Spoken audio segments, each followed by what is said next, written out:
అందరికీ నచ్చాలి, అందరూ మెచ్చుకోవాలి, అందరినీ మెప్పించాలి అనుకుంటూ బ్రతికితే చివరకు ఎవ్వరూ లేని ఒంటరివి అయిపోతావు.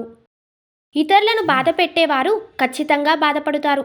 దాని నుంచి ఎట్టి పరిస్థితుల్లోనూ తప్పించుకోలేరు. రోజులు ఎప్పుడూ ఒకేలా ఉంటాయి అనుకుంటాం, కానీ నమ్మిన మనిషిలో మరో కోణం కనిపించినప్పుడు కాలం కూడా కొత్తగా కనిపిస్తుంది. జ్ఞానంతో చెప్పేవాడి మాట వినకపోయినా పర్వాలేదు, కానీ అనుభవంతో చెప్పేవాడి మాట ఖచ్చితంగా వినాలి.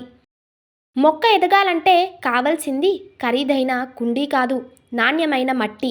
అలాగే పిల్లలు ఉన్నతంగా ఎదగటానికి కావలసింది సంపద కాదు, సంస్కారం. తెలివిగా మాట్లాడటం గొప్ప విషయం కాదు, తెలిసినంత, అవసరమైనంత మాత్రమే మాట్లాడటం గొప్ప విషయం.